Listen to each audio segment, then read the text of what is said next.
it's a shame that there are still trolls on YouTube, and I believe that majority of them don't even write. It does kind of shock people when a woman knows what they're talking about.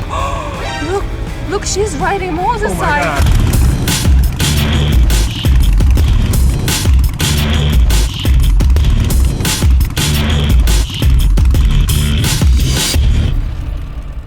Talking about women in the industry. You've been in the industry how long? 8 years? Yeah, I've been in this industry for a while, and actually Lloyd Greer was the one who told me my first day working with him. He was like, you have two things going against you. He's like, you're new and you're a woman. And at first I was like, did he just say that? But yes. He's 100% right, because you have to learn more than the average male in this industry, because I think there's so many years of women being like on the covers and, you know, sexualized, and like that was their role for so long. So it does kind of shock people when a woman knows what they're talking about, especially with bike building. But I think we're going towards that right now, and it's really nice to see women like Deimante and Strong and people making a really good force that you don't have to take your clothes off to be in this industry. I'm a relatively small YouTuber comparing with a squarehead. It's me, I'm Squarehead. That was a joke, you can cut it. Cut! I'm a relatively small YouTuber comparing with Blockhead. I started my channel and realized that actually being a female doesn't do me any favors, because people who are looking for serious content not necessarily open my content because I'm a blonde female and stereotypes. A lot of male riders still see a woman on the motorcycle too sexualized, unfortunately. I'm trying to break it, not fight. I'm just trying to show that women integrate in the industry, and I build bikes in the workshop where I'm the only female and I'm respected, I'm loved, I'm looked after. Nobody lets me get away with heavy stuff because I'm a female. If I need help, the same just like any of you or any male would need help with heavy stuff, I get it, but I have to change the tire myself. I have to do heavy shit despite I am a female, and I love that, and I'm very grateful that there are male like this in the industry who takes us as an equal. What got you interested in motorcycles and into the industry, with it being, I mean, as we all know, is a very male dominant industry, and then what kind of set you on the path of being more on the professional side of it, running dealerships, owning dealerships, and like what were the hurdles in like becoming like management, owner, all that? Growing up, I had amazing family. It was a very like, the men were the ones who rode, and the men were the one who had certain roles, and the women were told to have another role. Not told, but like that's the way my family was raised. And my mother was an amazing homemaker and cooked and baked and taught kindergarten, and that's what you did. And so I watched that, and I always wanted to be like surrounded by my cousins. I wanted to ride the riding lawnmower when I was 5. I wanted to drive the boats. I didn't want to play with dolls. I wanted to do that stuff. But it just never felt comfortable. I didn't feel like that was a woman role that I could do. Yeah, and especially being like in the South, and like it just wasn't around. And then I went to college, and I always felt different. I didn't relate to a lot of women, and I would try, but I just always hung out with a lot of guys. And in college, I saw an Indian vintage, and I just lost it. And I knew I was gonna go take the course, and I was gonna learn. Fast forward a couple years, I was in the Outer Banks, and I found a job listing for Indian of Charlotte, and I was like, it, I'm gonna do it.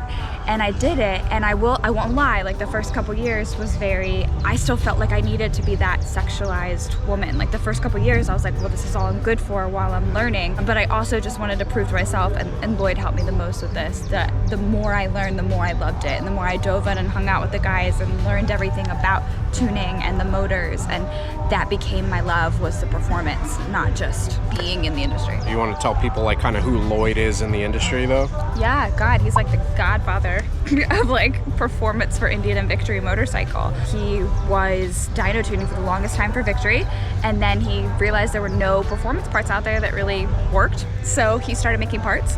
Then he started making Indian parts. He's the only one who does a 131 big bore. I did the 126 big bore. Which we're getting installed soon on her Chieftain. We are, yes. So shout out to you, Lloyd. But just being surrounded by people like Josh and Lloyd, it just meant the world to me. And John now, but this was before.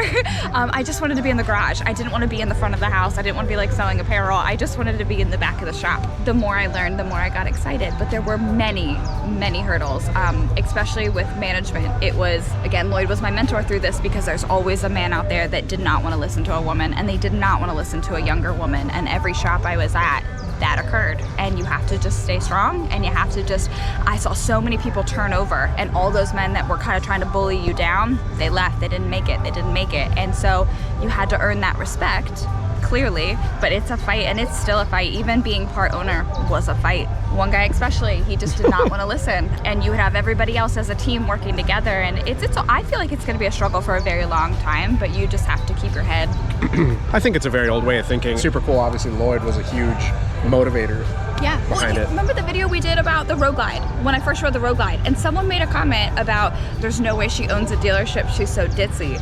And to me, it just blew my mind, the fact that I can't be happy and bubbly and also successful, like business-wise and intelligent. Yeah. And that comment was so just what we're fighting against right now. Yeah. So, and not to be like, I know Deimante and I had talked about previously, like, we're not like feminists, we just want to blend in and hang out with everybody. Yeah. You know, you want to be. That's definitely another thing I want to like get into on y'all's thoughts real quick here. So that was your intro, kind of starting into the industry. What about you? How'd you get into motorcycles? Exactly the same. I spent my childhood being with the boys, riding bicycles with my knees constantly like scrapped and falling off, and playing with the boys, and I felt like it's normal. But then at home, I wasn't taught how to ride or drive, and I took a female role. I know how to knit, I know how to cook, I know how to sew, and all the like good stuff that kind of female should do. It's not the gender role, it's the survival skills, by the way. And I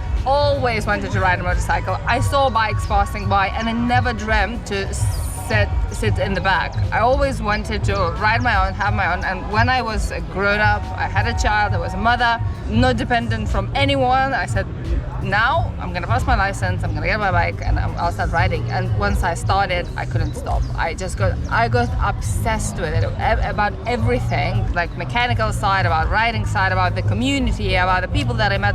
And majority of the people I met were men, and they were really, really nice to me. And it's a shame that there are still trolls on YouTube, and I believe that majority of them don't even ride, and they're just jealous. It comes back to a comment that you were saying earlier, how it's like that initial layer of the industry like seems to be against women, but then whenever you start talking to the professionals and the people that are doing this for a living and like in it, like they seem to be very supportive. Oh my God, I mean, that's the people who raised me to be in this industry were really strong men that just didn't care, you know, they just see you as one of them, and they want you to learn just like they would want anybody else to learn. So once you get into the bubble, it's totally fine. It's everybody outside the bubble that makes comments that are a little bit sexist, and you know, just. In terms of, she was talking about some big hurdles with like upper management. What are some of the big hurdles that you possibly face like in the industry? Like I said, once you start a YouTube channel, it's quite difficult at the beginning because you don't get any other reward, just reward from your audience with the nice comments and support and watching.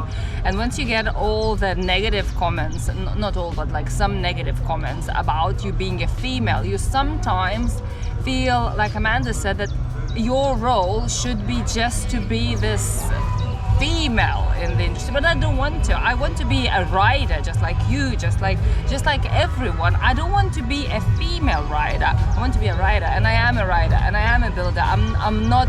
Can it just be normal? I don't want to feel special because I'm a female. I don't want people to look at me like, oh, look, she's riding a motorcycle. Oh my God, she's riding a motorcycle. Yeah. I don't need that. I don't want that. I want to be one of the riders. I want to be equal. I can't physically be as strong as John. Like it's a nature. We can't. Exactly. So I don't know. So we can't go against the nature, and I'm okay with male helping me because I saw male helping male, and that is absolutely normal. And I get guys riding at the back of me, and that was absolutely normal. And when somebody comments like, "Oh, you're riding with a female," this is ridiculous. It's a rider riding with another rider, or non-rider riding with another rider. Why it should be different? We might just be drunk on the back. Okay, we want to see Ian ride on the back of your bike this week. One of the things that you touched on that I wanted to kind of loop back around to, and like you're saying, like just being a rider, like not being seen like as a woman, but just being seen as a rider in the industry. we had mentioned having like women-only rides, like women-only events. Despite trying to get into the industry and be equal, like you're resegregating yourself.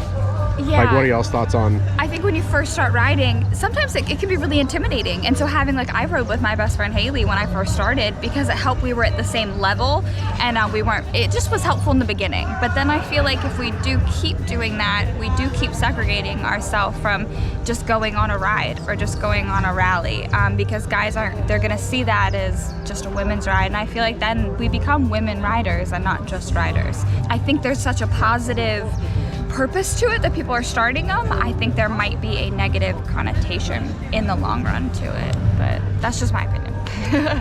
What are your thoughts? For me, it's as fun to ride with female rider, male rider, any rider. I don't want to isolate and feel like I have to be just around the female. I never felt like this since I started riding.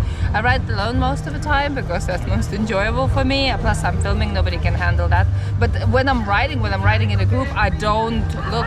I look maybe somebody's a new rider, but it doesn't matter. It can be female or male new rider who you have to look after. And I met a lot of women who has a lot of experience racing women and in the industry who are already very good. Just give us time, because only now the women riding community is growing. I want to encourage fathers and grandfathers to get your daughters in the garage to teach them about the Spanish so they can avoid that embarrassing being an old, not old but fully grown up adult and learning what size the spanners are. Just get them on the bike if they want to. Spanners, for those of you that don't know, means wrench. So.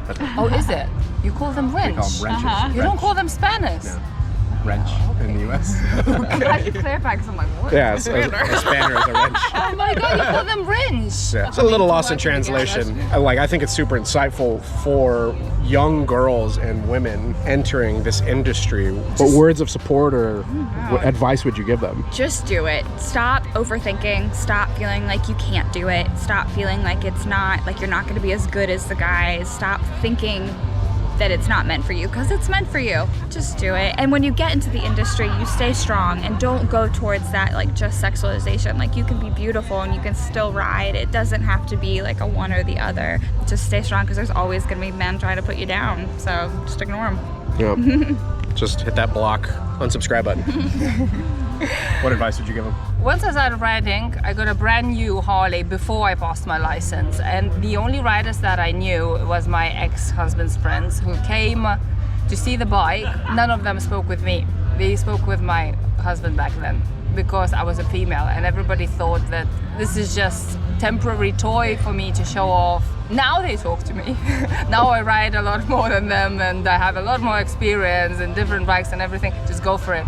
Don't let anyone to put you down, because trust me, in this industry is a lot more strong male who support female riders, a lot more than the ones that will try to let you down and put you down. It's like a first initial layer that, like, you know, women have to potentially fight through. Like, it's superficial, but then once you get past that, you know, it's like you will see lots of that support. Not harping on the negative, there's so much positive. Like you said, as soon as you get into the industry, there are people that just love and support you and want you to grow, and it's incredible to be here. So you just gotta get in. Yeah, definitely. It's for me, starting riding was like opening that Pandora box and meeting the best people, and I started believing in humanity again, and I met the best people while riding, and majority of them are men. Back to Indian Riders Fest. Yeah. So yeah, I forgot to include that at the beginning, but we're here at Indian Riders Fest, just kind of taking a breather after some lunch. I'm about to take a nap. Figured, because we were having this conversation earlier about, you know, like being women in the industry. It's definitely lots working against y'all, but you know, there's a lot working for. Yeah, I agree. You just got to get past that like initial muck, unfortunately. So cool. All right. Well, hope this was insightful for any women out there in the industry. I like having these two together. Awesome, because like just like sitting beside, like listening to a lot of the stuff, I felt like it was important to get on video. Thank you for that. If y'all want to give them a follow, Bobber and the Dane, and then where can people follow you and find you at? Tomboy Bit everywhere. everywhere, Tomboybit. Cool. If you guys want to give me a follow, Follow the Squarehead. Squarehead. Follow Squarehead. At Squarehead Moto, Blockhead Moto, or John Block, John X Block. You were just delighted. Next video, the difficulties of being a man in the motorcycle industry. There actually is difficulties, but Yeah, there. hope you guys enjoyed the video. If you did, hit the like. If you're not subscribed, subscribe. Hit the bell icon so it sends you notifications of future uploads and activity. Thanks y'all for participating. I literally just hit the record button and started asking questions because that's usually how we do it. First interview at Indian Rider Yeah, right? Fest. It's a good interview. I think it's insightful. Anyways, thanks for watching. Until next time, ride safe, stay vigilant, catch you on the next one. Peace.